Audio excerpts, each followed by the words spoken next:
Hoy nos sumergimos en la historia de una de las figuras más conocidas de todos los tiempos, pero vamos a contarla de una forma diferente.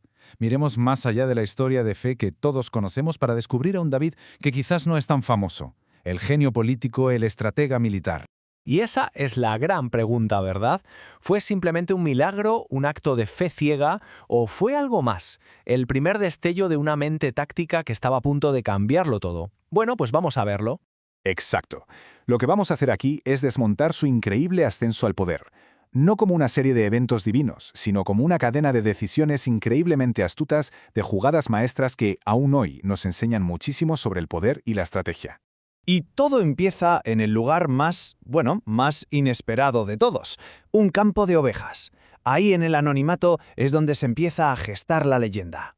A ver, imaginemos la escena por un momento. El profeta Samuel va buscando al próximo rey. Y claro, ve a los hermanos mayores de David, altos, fuertes, con pinta de guerreros, pero los descarta a todos. Y elige al más pequeño, al que estaba con las ovejas, al que, nadie se tomaba en serio. Es la primera pista. A veces, el mayor potencial está justo donde nadie se molesta en mirar. Y entonces llega su momento, el enfrentamiento con Goliat. Y esto, ojo, no es una pelea justa, esto es un manual de guerra asimétrica. Por un lado, Goliat, la fuerza bruta, un tanque humano, pesado, predecible. Por el otro, David, que en lugar de intentar jugar al mismo juego, lo que hace es cambiar las reglas por completo. Anula la principal ventaja de su enemigo. Una piedra, solo una, y no fue suerte, fue el resultado de años y años protegiendo a su rebaño de los depredadores. Con un único tiro, preciso y calculado, pasa de ser un desconocido a un héroe nacional. La lección aquí es brutal. La inteligencia y la estrategia bien aplicadas siempre van a superar a la fuerza bruta. Pero, claro, tanta fama tiene un precio. De repente, el rey Saúl ya no lo ve como un héroe, sino como una amenaza a su trono. Y así, de la noche a la mañana, David se ve forzado a huir, a convertirse en un fugitivo. Y es aquí donde vemos al estratega político en estado puro. Porque, piensen en esto, hasta en 2 ocasiones tiene al rey Saúl a su merced. Lo más fácil habría sido matarlo y reclamar el trono. Pero David piensa a largo plazo. Él entiende el poder de la legitimidad. Al perdonarle la vida, no solo se muestra magnánimo, sino que construye un relato potentísimo. Él no es un usurpador, es el sucesor legítimo que respeta la autoridad. Una jugada política sencillamente brillante. Entonces, ¿qué hace durante todos esos años en el desierto? ¿Esconderse? No, mucho más que eso. Empieza a atraer a todos los descontentos, a los marginados del reino, y con ellos forja un ejército, un grupo de hombres que le son leales hasta la muerte. Básicamente estaba construyendo su futuro gobierno en la sombra, mientras huía. Finalmente, Saúl muere y David llega al trono. Y es ahora cuando todo lo aprendido, toda la estrategia, se despliega a una escala mucho mayor. Aquí es donde vemos nacer al arquitecto de una nación. Y eso no fue casualidad, fue un plan perfectamente ejecutado. Primero, consigue lo que parecía imposible, unificar a las 12 tribus de Israel que siempre andaban a la gresca. Después, una jugada maestra, conquista Jerusalén.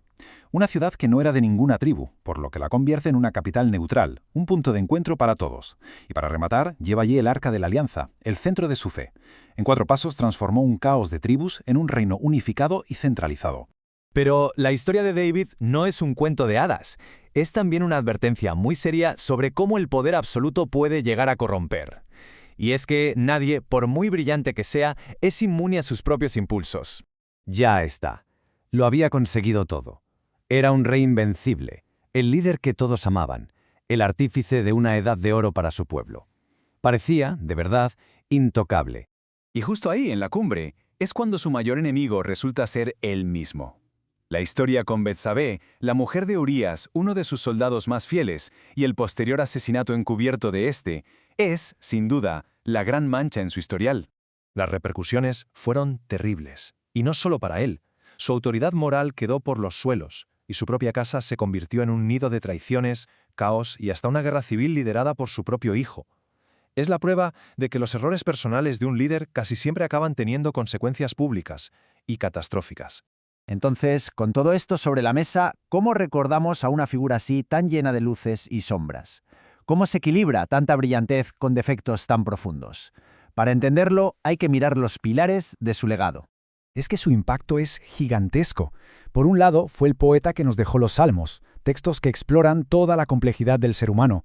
Por otro, es una figura clave en la promesa mesiánica que ha dado forma a varias religiones. Y curiosamente, a pesar de sus enormes pecados, se le recuerda como el rey ideal. Y no porque fuera perfecto, sino precisamente por lo contrario, por su capacidad para reconocer sus errores y arrepentirse. Y esta es la pregunta final que nos deja su historia. La vida de David nos obliga a plantearnos qué es lo que de verdad valoramos en un líder: ¿la eficacia estratégica o la integridad moral? ¿Puede una persona con grandes defectos ser, a pesar de todo, un modelo a seguir?